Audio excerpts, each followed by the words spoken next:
The teacher modeling or focus lesson component within the gradual release of responsibility model allows the teacher to model the content of the new lesson by thinking aloud while demonstrating what's being taught.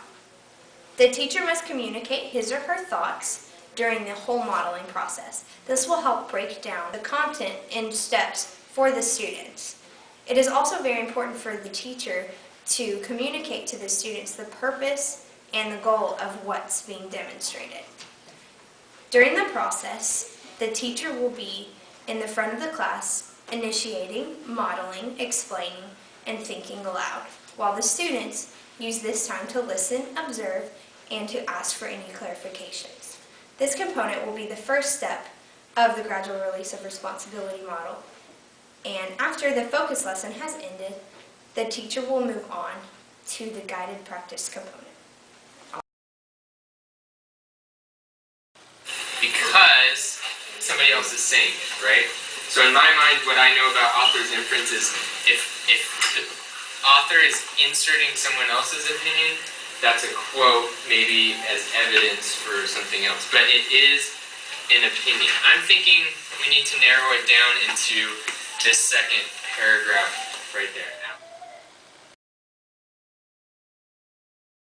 You might ask, what are some key elements of the teacher modeling stage to make the gradual release of responsibility model so effective?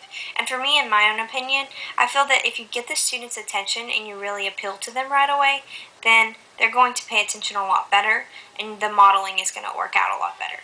Also, secondly, I feel like if you get your thoughts together more clearly before you come to class, and then while you're modeling, you have those thoughts already planned out and you know exactly what you're going to say, it's going to be able to cause a lot less confusion. They're going to be able to go with you every step of the way. Also, I think it's very important to voice your expectations before you start and making sure that the students know what's expected of them. Because if they do, I feel like they're going to take the responsibility of actually paying attention because they know that it's something that you're going to require from them. We asked a middle school teacher what she thought the most important things to do while demonstrating the steps of problem solving, and she responded by saying that she felt that it was very important to demonstrate how or why the steps of a problem were being done before actually showing the students the steps themselves. This way the students will have a greater understanding of the information, and this will allow the students to be more successful while working independently.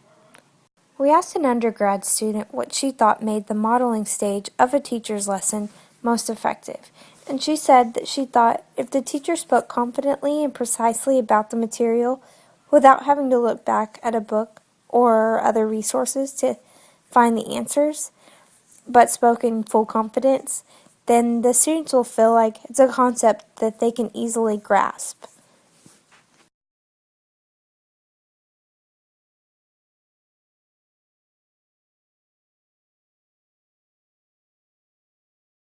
The literacy classroom should be a safe, supported place where students try on new forms of literacy after the teacher has modeled these practices.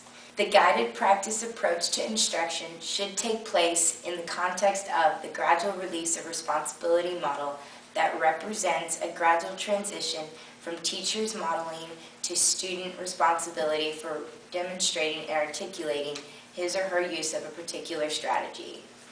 This is the second step of the gradual release of responsibility model. The next step in the process is the collaborative component.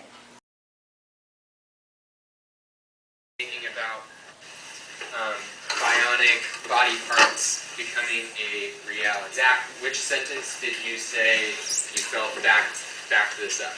The very next sentence right after it.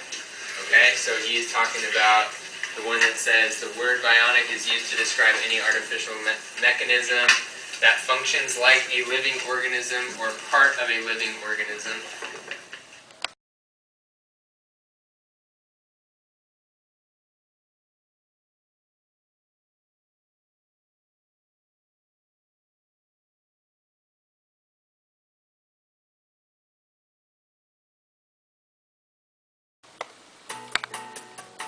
May I interview you over your experiences in the classroom with the gradual release of responsibility model? No, not at all. I would love to answer any questions you have. If you were teaching a middle school class, what would be a good activity you could incorporate in your lesson for the guided practice part of the gradual release concept? For a lesson I did last week, I had a guided practice part incorporated in my lesson, and it had some questions that related to the textbook. I answered the first one and thought aloud, modeling how I wanted the students to think. Then I asked the questions and the students, and I answered the questions together. I would call on students to answer independently, slowly relinquishing the responsibility while reassuring the students that they can answer in the safe classroom environment. I then played popcorn, where one student would ask the question and call on another student to answer.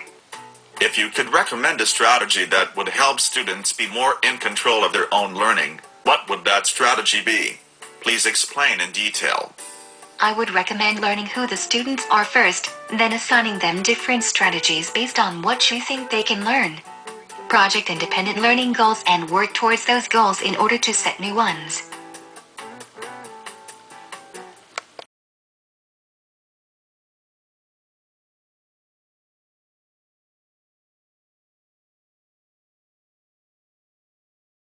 Collaborative learning provides students with the opportunity to work together to construct meaning and complete learning tasks with the help of their peers. When students are able to work with their peers in groups, it has been proven that generally students are able to retain more information, complete more assignments, and enjoy what they are learning about. However, collaborative learning is not simply group work. There are a few key features that researchers have identified as essential for successful collaboration. These features are positive interdependence, face-to-face interaction, individual as well as group accountability, interpersonal skills, and group processing. Each of these features ensure that the group is working together as a whole and not just allowing for a few students to complete the work of the group. These features also allow students to be able to understand how to work together in a social setting, making sure that each student is communicating with the group and understands what is expected as a group as well as individually. This is the third step of the gradual release of responsibility model. The next step is independent practice. I need the bionic body parts to replace those limbs so that they can still serve for our country and stuff.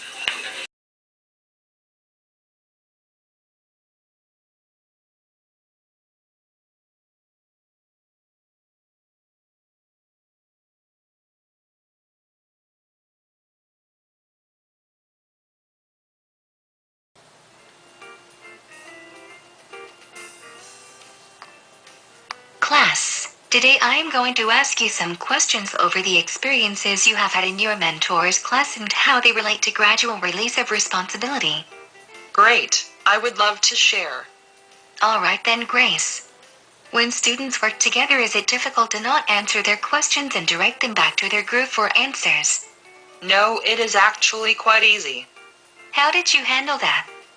By answering their questions with a question that leads them in the correct direction without actually telling them the answer. Were there class periods where you knew it wouldn't be appropriate to have them find their own answers? If so, what did you do for the class? No, when my students were in their groups, it did not matter how big or small the class or which students were in the class. Each group worked together to find the correct solution.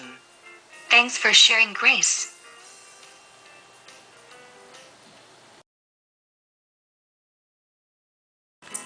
Do you mind if I ask you a few questions over gradual release of responsibility and how you use it in your classroom? No, not at all. When students work together, is it difficult to not answer their questions and direct them back to their group for answers? How did you handle that? I did not find it difficult to not answer students' questions but did direct them to their group. I think in group work all the students have something to contribute. As this model states, the teacher can help with clarification issues. A teacher can interact with the group to make them think about what they are working on. I think it is important to have the students discuss among themselves to problem solve together. If students began to get frustrated with finding answers, How far did you go in helping them, or did you intervene at all? I think intervention is needed, but I don't think answers need to be given. Open-ended questions can be used to help the students think and process their way to an answer, or where the answer can be found. But it all depends on the subject matter being taught.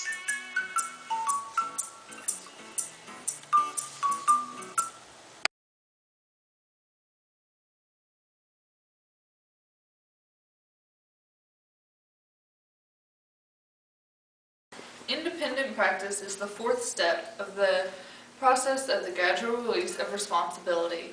It is important for the independent practice to also be completely authentic and as real life as possible to give the students a better understanding. It is meant to be completed without the constant guidance of the teacher or any guidance from the teacher at all. It is meant as well for independent practice to be prior to the assessment and to not be just the assessment. It is a chance for students to reinforce their skills and use their new knowledge on their own and away from the teacher's guidance. It is also meant to gradually give the students the responsibility for their knowledge and for constructing knowledge by themselves. The next step in the gradual release of responsibility is the application phase.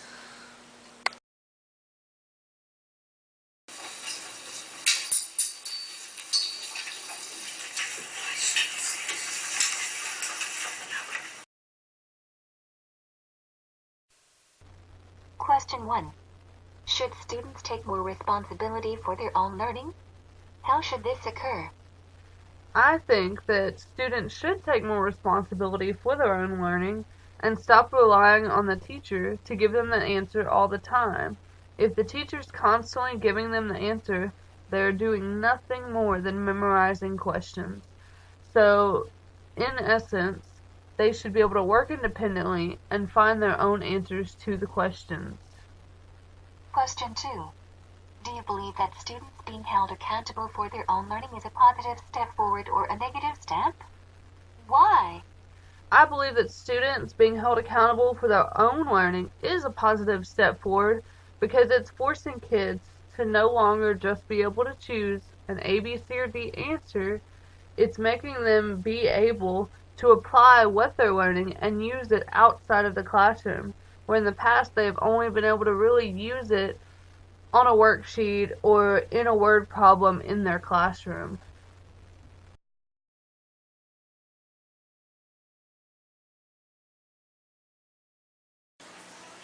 To get started thinking about the application step of the gradual release of responsibility model, I would like for you to ponder on a question. How many times have I modeled comprehension for my students only to take the task away when they had difficulty? I'm sure we have all done this at one point or another for our students.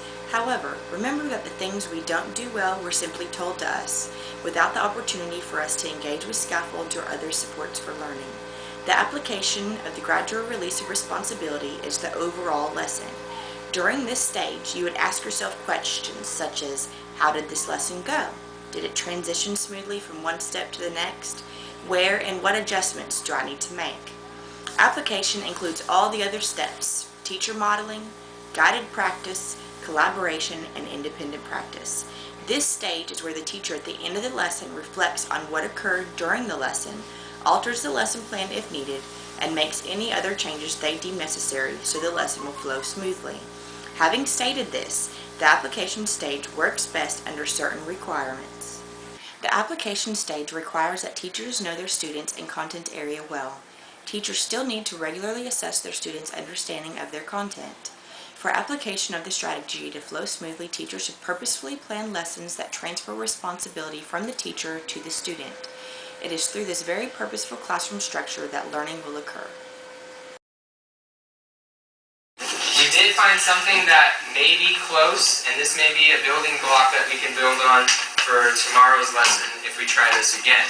So, job, you found probably the best one available, but it's a work in progress, okay? So just keep trying your best.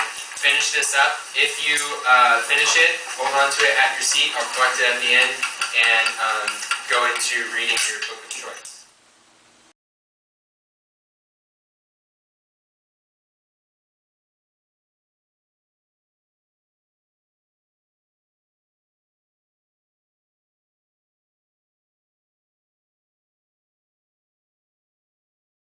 Today I'm interviewing Miss Johnson, a high school art teacher. Do you feel like the gradual release of responsibility technique is effective? Why or why not? Yes, it will prepare them for the future. Most college-level classes require you to keep up with your own grade and class time. This helps to prepare them for that. Can you describe a typical day or class period when you use the gradual release of responsibility model? When the students get settled, I show them a PowerPoint. I tell them what the new technique they will be doing. I tell them how they will be doing it. I show many examples. Then I pass out the materials needed and go over what I expect and want them to do on the project all over again. They are then set free to work on their projects. If they need assistance, they will ask and I can demonstrate again or go over it again until they are confident.